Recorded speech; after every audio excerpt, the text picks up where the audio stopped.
I walked into my sister's house for Thanksgiving feeling a little giddy.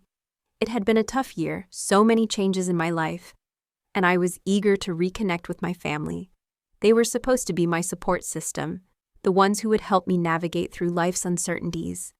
Thanksgiving was always a big deal for us, a time to gather, share stories, and laugh over turkey and stuffing. But as I stepped through the door, something immediately felt off. When I arrived, the house was buzzing with the usual holiday chaos. Kids running around, adults laughing, the scent of cinnamon and pie filling the air. But there was something else, something more subtle, that made me uneasy. I had expected to be greeted with warm smiles and hugs, but instead I was met with awkward half-hugs and a few quick nods. I felt like I was intruding on something that wasn't meant for me. I had to remind myself that it was just in my head, that I was probably overthinking it. But as soon as I stepped into the dining room, I realized how wrong I was. My niece Megan was sitting at the head of the table, happily chatting away, while my nephew Lucas was animatedly telling a story about his latest high school drama. They were laughing, joking, and sharing all these little moments that felt so familiar and comforting. But it wasn't just the kids, it was everyone.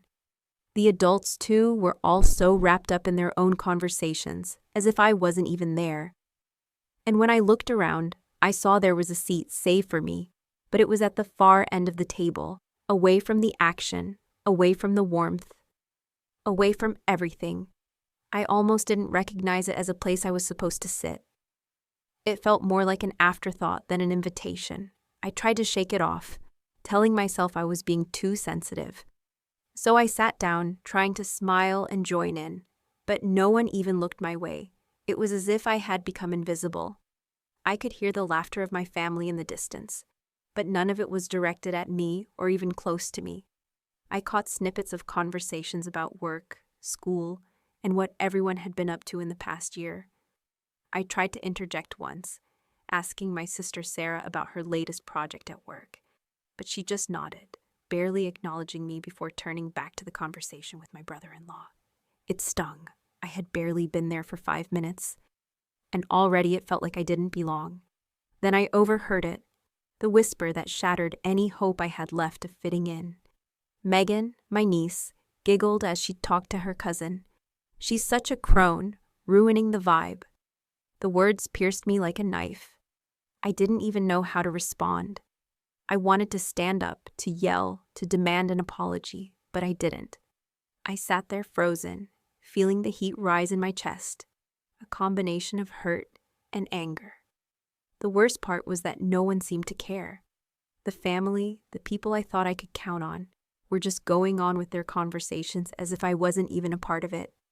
I glanced around the table again, desperately searching for a familiar face, a moment of recognition, but it never came. My sister Sarah, the one who had invited me here, was caught up in a conversation with her husband about their upcoming vacation plans. They didn't even notice me looking around for some kind of connection. The children, oblivious to my discomfort, were laughing about something I had no part in. I suddenly felt so small, so insignificant. It wasn't just that I was being ignored. It was that my very presence seemed to be a nuisance to them. I tried to distract myself by picking at my plate, forcing myself to focus on the food in front of me, but even that didn't help. The turkey, the stuffing, the mashed potatoes, none of it tasted right.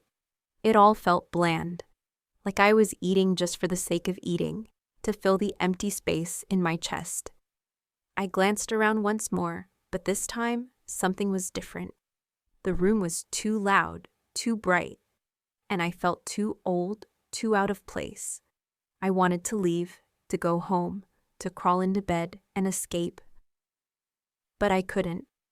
This was supposed to be family, wasn't it? This was supposed to be the day we came together to reflect on what we were thankful for. But instead, I was just a background character in a play that everyone else was starring in. The dinner continued, and I stayed quiet, trying to keep the tears at bay. It was clear to me now, I wasn't just excluded from the conversation, I was being pushed out. Not in any obvious way, not in a grand gesture of rejection, but in the subtle, slow way people start to forget you exist. The empty seat at the end of the table, the whispered comments, the deliberate ignorance of my attempts to engage. It wasn't just a holiday dinner anymore. It was a reminder that I didn't matter to them, not in the way I thought I did. As I sat there, the thought that kept swirling in my mind was that this wasn't Thanksgiving. This wasn't about family or love or gratitude. This was about performance. It was about showing the world how perfectly happy and united we were. It was about who had the most expensive wine, who had the best stories, who had the most perfect lives. And somewhere along the way, I had become irrelevant to their show. The performance went on, with me sitting at the edge of it, waiting for my turn to speak, but no one ever called on me. The longer I sat there, the more I realized just how small and invisible I had become in their eyes. And as much as it hurt, I also felt something else, something I couldn't quite describe. It wasn't just sadness. It was clarity, a bitter realization that I was no longer a part of their lives in any meaningful way. I wasn't the sister they turned to for advice. I wasn't the aunt they laughed with or confided in. I was a token, a placeholder, someone who had once been important, but no longer fit the image they were trying to project. And so, I stayed silent for the rest of the night, not because I had anything left to say, but because I finally understood my place in their world. It wasn't at the head of the table, surrounded by warmth and laughter. It was at the far end, alone with my thoughts, watching them carry on without me. This was Thanksgiving, but it wasn't for me, not anymore. As the evening wore on, the more I tried to distract myself from the gnawing sense of exclusion, the more it became painfully obvious. My family wasn't just ignoring me. They were subtly making it clear that I no longer fit into their carefully constructed image of what Thanksgiving was supposed to be. It was one thing to be left out of the conversation, but it was another to be silently judged, even though no one was willing to say anything outright. The whispers, the glances, each small act was another brick in the wall they were building between us. I could feel their eyes on me more than once. It wasn't just the kids, either. It was my own sister Sarah, my brother-in-law Jason, and even my own mother, who I thought would at least make an effort. No one seemed to care that I was sitting at the far end of the table, quietly picking at my food. No one seemed to care that I was desperately trying to engage, but getting nothing in return. But it wasn't just the lack of attention that hurt. It was the way they were all looking at me, as though I had become a shadow in the room, something to be tolerated, not something to be truly included. My niece Megan, who had always been a sweet girl, had started to give me these pitying glances throughout the night. She and her brother Lucas were sitting nearby, laughing and talking with their parents. At one point, Megan turned to Lucas, and I caught the words, "She's so out of touch, isn't she? Like, how old is she? 40? 50? Just doesn't get it anymore." Her voice was light and teasing, but the words cut through me like glass. It wasn't even just the content of what she was saying. It was the tone. It was dismissive, condescending, as though my very presence was an inconvenience to her. I wanted to turn to her, to say something, anything to defend myself, but I didn't. I just sat there, trying to swallow the lump in my throat. The worst part was that it wasn't just the younger generation, my niece and nephew. It was everyone. My sister Sarah was just as guilty, even though she was the one who invited me in the first place. Her subtle smirk as she casually told a story about the good old days, as though I wasn't even part of them, was enough to make my heart sink. She didn't even try to hide the fact that she thought I was past my prime. It was a silent judgment, not one that was loud enough to call attention to itself, but loud enough for me to feel the weight of it pressing down on me. No one was overtly rude, but the little jabs here and there, the moments when people laughed a little too loudly and looked away when I spoke, it was all too much to ignore. I realized then that I had become a joke in their eyes. I wasn't just the quirky aunt who didn't quite get the modern trends.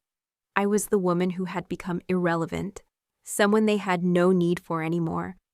I tried not to let it bother me. After all, it wasn't about me, right? It was supposed to be about family, about gratitude.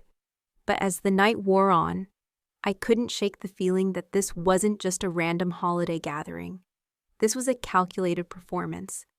They were showing me just how far out of place I had become. And they didn't need to say anything out loud for me to understand. They didn't need to make a big scene. The quiet, casual exclusion was enough to make it painfully clear where I stood. I found myself feeling smaller and smaller as the night went on. The chatter of my family continued around me, but I felt like an outsider.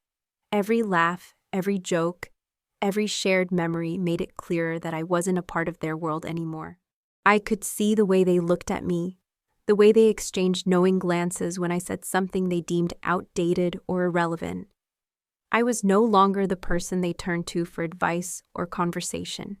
Instead, I was a relic of the past, someone who had overstayed her welcome.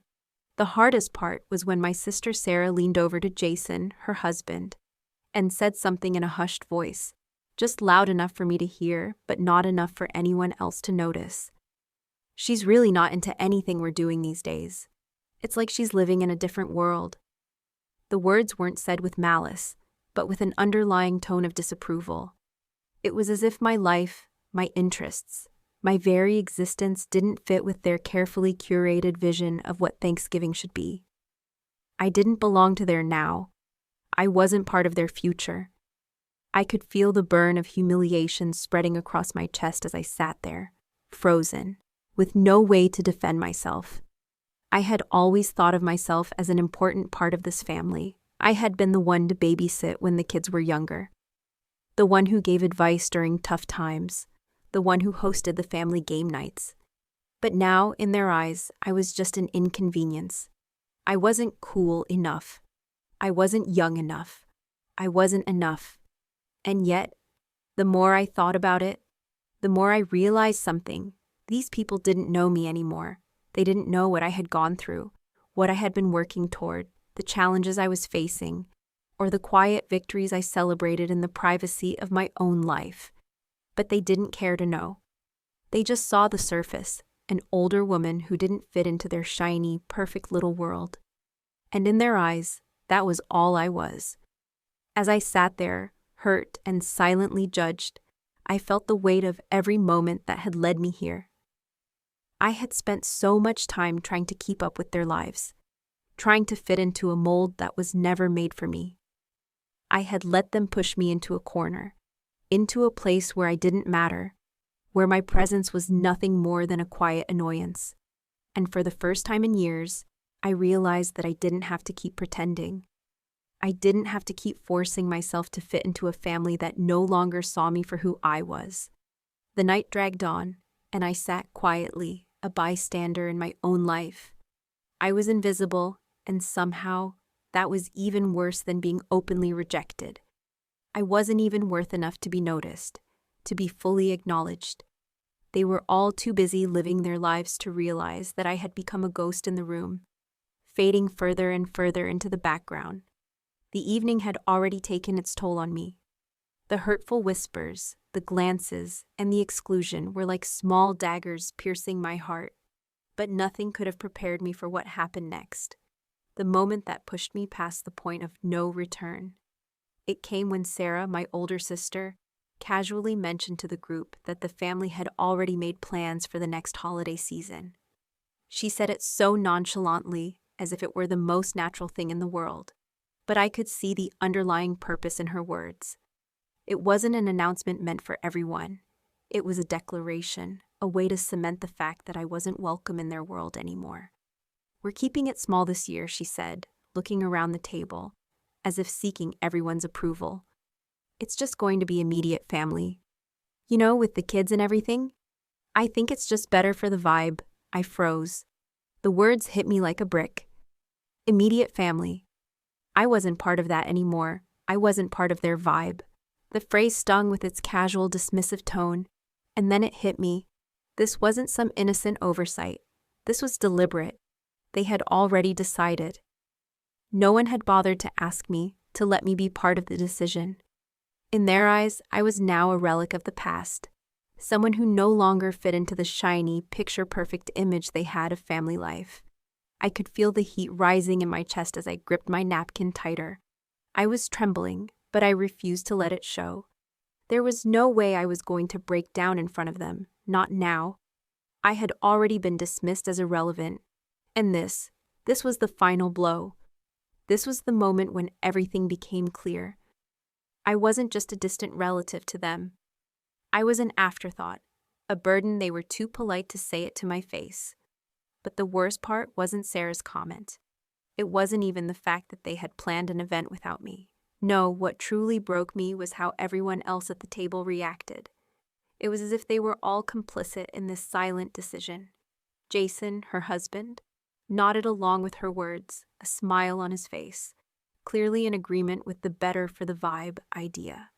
No one even hesitated. Not a single person looked at me. No one questioned it, not even my mother, who had always been so protective of me. It was as if I was invisible, a mere spectator in a family gathering where I no longer had a role. I wanted to scream.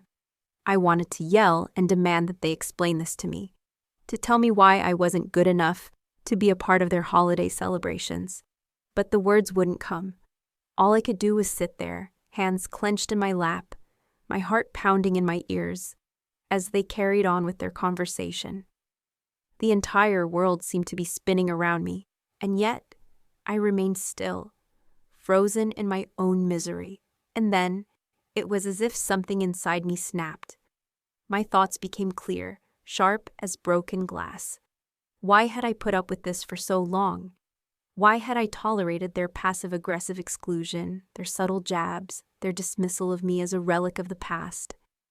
What had I been waiting for? I didn't need to be part of their perfect world. I didn't need their approval to know my worth. I sat there, my fists clenched so tightly that my knuckles turned white. I was angry, yes, but it was a quiet, seething rage that built slowly inside me. I had given them my time, my energy, my love, and this is how they treated me. I was no longer going to let them continue to treat me like I was invisible. This was the moment that would change everything. The anger was bubbling up now, but I knew that I couldn't just lash out. I wasn't going to make a scene. No, I was better than that. I was going to make sure they understood what they had done to me, but I wasn't going to give them the satisfaction of seeing me fall apart. I forced myself to take a deep breath, to calm the storm raging inside me. And as I did, something inside me began to shift. This was no longer about the hurt they had caused me. This was about reclaiming my dignity, my peace, and my sense of self-worth. The breaking point had come, and I was finally ready to stop letting them decide my place in their lives. But I would not let them know that yet. Not now. I still had one more move to make, one more moment to claim for myself. But it was clear. Something had changed within me. Something irreversible. The angry woman who had once been content to sit in silence was no more. I was done being a passive observer in my own life. The evening wore on, but my awareness of the conversations around me started to fade. The endless chatter, the clinking of cutlery, and the laughter felt more like distant echoes than actual sound. It wasn't the warmth I had hoped for. It wasn't the joy or closeness that Thanksgiving was supposed to represent. Instead, it felt like a performance. A scripted play where I was cast in a role I no longer recognized. I had tried, at least for a while, to hold my ground, to be present. I smiled when my niece mentioned her new boyfriend. I nodded politely when my cousin talked about her trip to Europe. But the more I sat there, the more I realized how irrelevant I was becoming to the people who were supposed to be the closest to me. Every word they spoke, every laugh they shared, felt like a reminder of my own loneliness, of the fact that I no longer belonged here. At first, I tried to ignore it. I tried to push the thoughts away, telling myself I was overreacting. But then came the whispers, quiet enough that I could almost pretend they weren't about me, but unmistakable in their tone. "She's such a crone," ruining the vibe I overheard. The words were said with such casual disregard, almost like a passing comment about an inconvenience. A part of me tried to laugh it off, but I couldn't. Those words hit too close to home.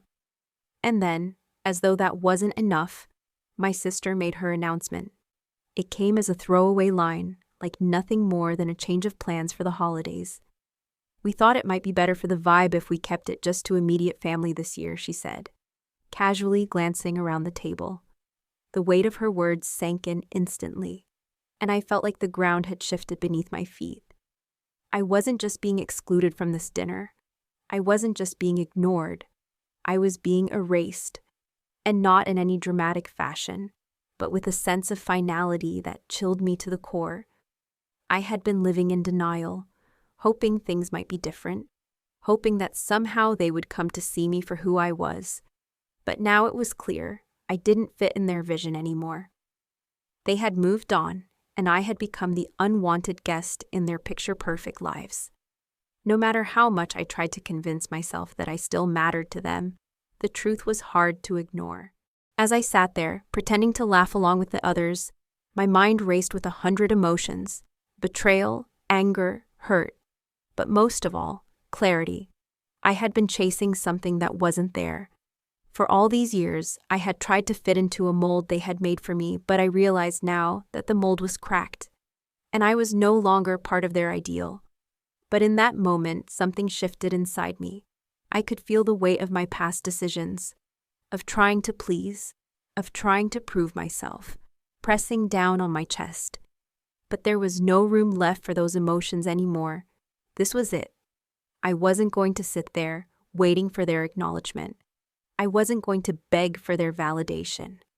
For the first time, I knew what I had to do: walk away from all of this. I excused myself from the table, my mind a whirlwind of emotions, but my body calm and composed. I made my way to the kitchen, where I found a small corner by the counter. It was quiet here, the hum of the house muffled by the walls. It felt like a world away from the family I had just left behind. I pulled out my phone, and as I stared at the screen, I knew exactly what I needed to do. I didn't have the energy for drama, for confrontation. I didn't need to shout or cry. I didn't need to make a scene. What I needed was closure, and I knew exactly how I would get it. I would write it, and I would do it quietly, with the calmness that had been missing from my life for far too long. I opened my email and began to type. The words flowed easily, too easily, almost.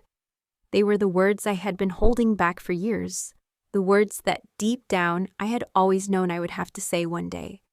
I didn't need to justify myself to them anymore. I didn't need to explain how their actions made me feel. I didn't need their forgiveness. This wasn't about asking for anything. This was about reclaiming my own dignity. The email was short, simple, and direct. I don't know why I bothered trying anymore. The way I was treated tonight was a culmination of everything that's happened over the years. I've been made to feel like I'm not enough, like I'm invisible, and I've been tolerating it for far too long. I'm done. I won't be part of this anymore. I hesitated for a moment, then added a final sentence. I won't apologize for existing, and I won't keep trying to fit into a place that no longer wants me. I read it over once more. There was nothing left to say. I had said it all. And for the first time in a long time, I felt something I hadn't felt in years: peace. I didn't expect a reply. I didn't expect any sympathy or acknowledgement. But I wasn't doing this for them anymore. I was doing it for me. The weight of their judgment had been too much, and now I was letting it go. I wasn't going to be their scapegoat or their afterthought any longer. I hit send, and as I did, I felt a weight lift from my chest. It was as though a fog had cleared, and for the first time in years, I could see myself again. Not through their eyes, not through the lens of what they expected me to be, but as I truly was: strong, independent, and no longer willing to be silenced by their indifference. The decision had been made. I wasn't going to sit in that toxic environment anymore. I wasn't going to tolerate the disrespect any longer. I had taken back my power, and now I was ready to move on. The quiet decision I made in that kitchen wasn't just about leaving a dinner. It was about leaving a whole life behind. A life that no longer served me. And as I sat there in the quiet aftermath, I knew I had made the right choice. That night, as the last of the family left the table and the house began to quiet down, I found myself retreating to the solitude of the guest bedroom. The house felt oppressive now, filled with the echoes of laughter that had never included me, of conversations that had grown more distant as the evening wore on. My phone buzzed with messages, but I ignored them. There was nothing left to say to any of them, not right now. I needed time. I needed space. As I sat on the edge of the bed, I glanced over at the stack of old family albums and letters that sat on a dusty shelf in the corner of the room. I'd never thought much about them before, just family keepsakes, memories locked away in a box. But tonight felt different. There was an emptiness in me, a hole that only seemed to grow bigger the longer I lingered in the house. Maybe it was the culmination of all the years of hurt, or maybe it was just the weight of the evening's exclusion. Whatever it was, I felt compelled to look through those old letters, as though some fragment of truth could ease the pain I felt. I pulled a few letters from the box, their edges yellowed with age. My fingers traced over the familiar handwriting of my mother. She had always been meticulous in her letters, so proper, so neat. I unfolded one of them, the writing delicate and precise. But as my eyes scanned the paper, I felt a chill run down my spine. The words didn't make sense at first. I read them again, and then again, but still couldn't understand what I was seeing. The letter was addressed to my mother, but the content wasn't anything I had expected. It was a confession, one my mother must have written years ago, hidden away from everyone, including me. It spoke of a secret my father had carried with him, a secret that I had never suspected. My cousin, the golden child, the one everyone had always adored, wasn't my father's biological child at all. My head spun as I read the words again, as though the ink on the paper was deliberately distorting the reality I thought I knew. The letter explained how my father had an affair with a woman years before I was born. That woman was my cousin's mother, and my father, unknowingly, had fathered her child. The realization hit me like a punch to the gut. For all these years, I had been told that my cousin was the family's pride and joy, the one who could do no wrong, while I had been made to feel like the outcast. I had never understood why my father treated her so differently, why she was always the favorite, always given the special treatment. And now, after all this time, I finally understood. I wasn't just excluded from the Thanksgiving dinners and family events because of my personality or actions. I was pushed aside because I wasn't part of the true family, the bloodline that mattered, the one they had chosen to elevate. My father's affair had been kept a secret, and with it, so had the hierarchy that existed in our family. I sat there in complete silence as the weight of the discovery settled in. It wasn't just that I had been the outsider. It was that I had been the outsider by design.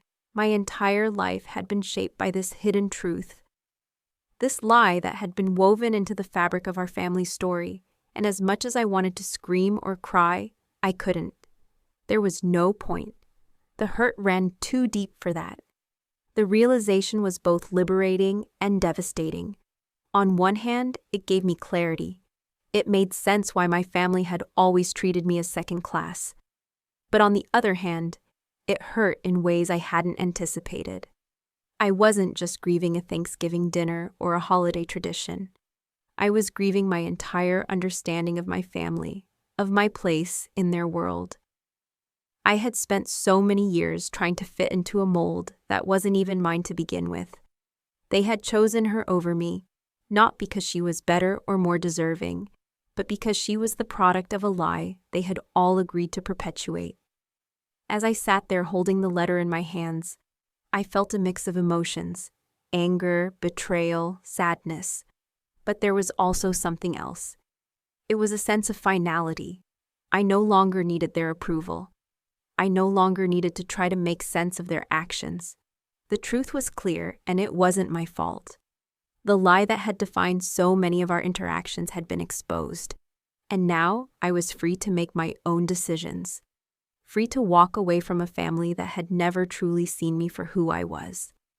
I folded the letter carefully and tucked it back into the drawer.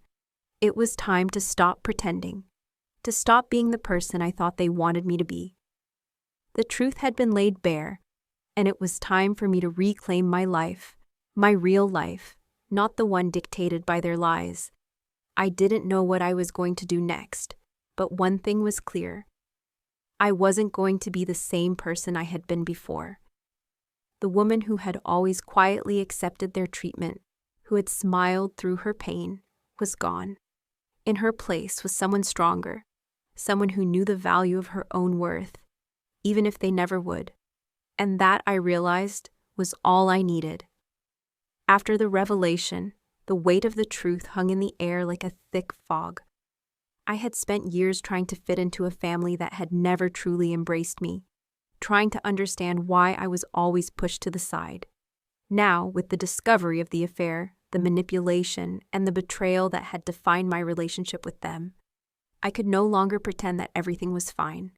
The anger, hurt, and frustration that I had kept buried for so long began to surface. But instead of allowing it to consume me, I knew I had to take action. I stood up slowly, my mind racing, but my body still. I had no more room for empty words, no more patience for playing the role they had assigned me. I wasn't going to stay here another moment, waiting for their acknowledgement that would never come. I could hear the sounds of my relatives laughing in the other room, still blissfully unaware of what had just transpired, what I now knew. They carried on as if everything was normal, as if the betrayal hadn't just been laid bare in front of me. But I wasn't going to make a scene. I wasn't going to stand in that room and scream at them or try to fight for a place that they'd never given me. No, I was done with that. Instead, I decided that I was going to leave. Not just this house, but their toxic, false version of what family should be. I had spent too many years trying to prove my worth to them, trying to earn their love and respect. But now I saw it for what it truly was, an illusion, a performance. I walked over to the small suitcase I had brought with me. My hands shook slightly, but it wasn't from fear. It was from the sheer intensity of the decision I was making. For the first time in my life, I wasn't acting out of obligation, out of what I thought I should do to please them. This time, I was making the decision for me. I started packing my things, methodically, deliberately. My clothes, toiletries, the little items that made a place feel like home. It wasn't a hasty decision. It wasn't something I was doing in the heat of the moment. I had thought this through. With each item I folded and placed in my suitcase, I could feel the old version of myself being packed away too. The woman who had been content with scraps of affection, who had stayed silent when she should have spoken up, who had allowed herself to be pushed aside. I was leaving her behind. And in her place, I was stepping into someone new, someone who was not afraid to walk away from toxicity, someone who understood her own worth. As I packed, my thoughts drifted back to the dinner, to the way they had all treated me like an afterthought, as if my presence was a mere inconvenience to their picture-perfect gathering. My sister's words rang in my ears again. We thought it might be better for the vibe if we kept it just to immediate family this year. I felt the heat of anger rise in my chest, but I didn't let it boil over. Instead, I allowed the calm resolve to take root within me. They wanted to exclude me, fine, but I would walk away with grace, and they would know, even if they never said it out loud, that I was worth more than the way they had treated me. Once my bag was packed, I stood there for a moment, looking around the room. It wasn't much, just a guest bedroom, but it felt heavy now. It was no longer a safe space, a temporary home while I tried to reconnect with family. No, it had become a symbol of everything I had been trying to escape. I walked over to the mirror and looked at my reflection. I didn't recognize the person I had been just a few years ago, the one who had spent so much time begging for approval, for validation from people who had never truly seen her. But the woman in the mirror now, She wasn't afraid anymore. She wasn't begging anyone for love. I grabbed my phone and sent a quick message to a few close friends, people who had always supported me, even when I couldn't see it. They knew the full story and they understood. They were the ones who truly cared, who didn't need to put on a performance. I texted them that I was leaving, but not to worry, and that I would be fine. The house was quiet now, except for the distant sounds of the family still enjoying their evening. They were clueless about what was happening in that room, about the seismic shift that had just occurred in my life. And that was okay. I didn't need them to understand. This was my decision, my moment, and no one else's approval mattered anymore. I walked out of the room and made my way toward the front door. As I passed the kitchen, I saw the remnants of the feast. The empty plates, the wine glasses half full. I paused for a moment, taking it all in, knowing this would be the last time I saw that scene in this house. There would be no more pretending, no more desperately trying to fit into a family that never truly wanted me. I was done with that life. I opened the front door quietly, not wanting to draw attention to myself, and stepped out into the cool night air. The weight on my shoulders seemed to lift with each step I took away from the house, away from the family who had never really been mine. I wasn't angry, not anymore. I was just free. And as I made my way to my car, I knew this was the first step of many toward reclaiming the life I had always deserved. It was time to put myself first, to surround myself with people who loved me for who I was, not for who they wanted me to be. This was my turning point, my fresh start, and there was no going back. The quiet resolve I had felt earlier began to settle deeper in my bones. It was a strange mix of peace and power, as if I were suddenly freed from the weight of years of unspoken expectations.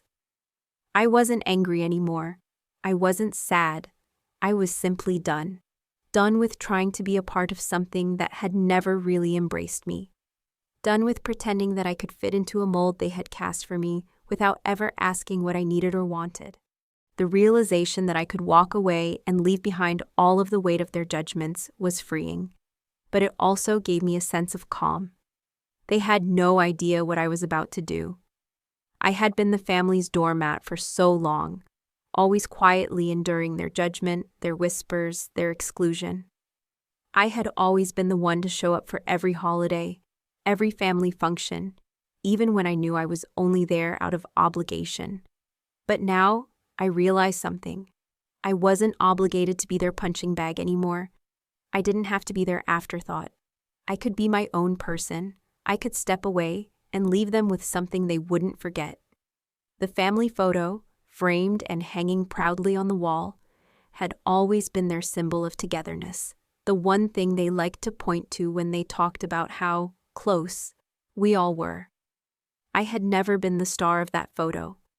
It had always been my sister and her kids, my cousin who was the golden child, my parents who were adored. There I was, lurking in the background like I always had been, quietly trying to convince myself that I was enough, that my presence meant something. I was never the one they looked to when it came to support or recognition. My love and efforts were treated like background noise, a part of their lives that just faded into the periphery. But tonight, I was done. It was time to take control. I walked over to the wall where the photo had always sat, and for a moment, I just stood there.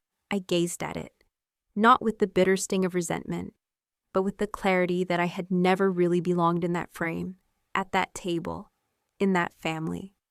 The truth hit me hard, but it was freeing. My face, frozen in time with their smiles, wasn't a reflection of who I was, but rather a reminder of how I had tried to fit into their expectations, tried to convince myself that their approval was the only thing that mattered.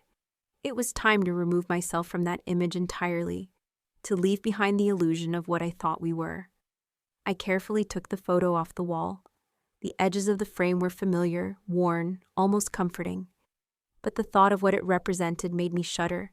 For years, this photo had been part of the narrative they had crafted for themselves. It was a reminder of their perfect family, the one they loved to showcase to the world. But for me, it was nothing more than a collection of faces that had never truly seen me, never fully understood the depth of my sacrifices, my patience, my silent endurance. I could feel my pulse quicken as I walked across the room with the photo in hand. As I approached the dining room table, I noticed the remnants of the meal still sitting there. Half-empty wine glasses, leftover plates with the scraps of food, napkins crumpled in haste. The laughter, which had seemed so genuine earlier, had died down, replaced by casual chatter, the kind that happens when people are comfortable in their complacency, unaware of the person they've just ignored. I placed the photo carefully in the center of the table, its frame glistening slightly under the dim lights. I looked at it one last time, taking in the smiles of the people who had never once acknowledged my pain, my loneliness, or my need for inclusion. They would notice it now, but it wouldn't matter. They'd know that I had left, that I had finally made the decision to stop being invisible to them. The weight that had sat on my chest for so long was now being lifted with every movement I made. And then, I placed the note on the glass of the photo frame, almost as if it were my final touch. The words were simple, but loaded with meaning. They weren't an attack, nor were they a plea. They were a statement, a quiet declaration of my departure, of the end of my trying. You'll remember me now. I didn't expect them to understand it immediately. Maybe they would look at the photo and wonder why I had taken it, why I had left it behind. Maybe they wouldn't even care. But I didn't need them to understand it. I didn't need them to apologize. The note wasn't for them, it was for me. It was my way of acknowledging that I had stopped caring about their version of family. It was my way of reclaiming the dignity they had stripped from me for years. As I turned and walked toward the door, I didn't glance back. I had given them what they had earned, a gift they couldn't return, one that would sit there, on that table, for as long as they let it. It wasn't a grand gesture. It wasn't some dramatic exit. But it was the only thing that made sense in that moment. I stepped out of the door and into the cool night, the silence of the empty house already swallowing me up. I wasn't sad. I wasn't angry. I was simply done. And as I walked away from the house, I realized something. They would remember me now. Not because I was physically present, not because I had made a scene, but because I had taken my power back. It wasn't the last time they would think of me. But this time, when they did, it would be on my terms. And that, I thought, was the greatest gift I could ever give them. The days that followed were a whirlwind, but not in the way I expected. When I walked out of that house and into the quiet of my own life, I didn't feel lost or adrift, as I had feared. Instead, I felt like a weight I hadn't even realized I was carrying had been lifted from my shoulders. The pressure to meet everyone else's expectations, to perform for them, to fit myself into their boxes.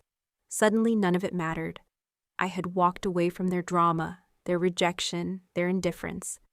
And for the first time in years, I felt free. I spent the next couple of days in complete solitude. It wasn't loneliness that filled the silence. It was peace. I didn't have to explain myself to anyone, didn't have to justify my actions, didn't have to tolerate the passive-aggressive comments or the backhanded compliments. I could simply exist. I could wake up in the morning and do whatever I wanted without feeling like I had to earn anyone's approval. I remember sitting in my favorite little cafe, just off the main street, and savoring the warmth of my coffee cup as I looked out the window. The world outside was bustling, full of people rushing through their lives, but for the first time, I wasn't rushing.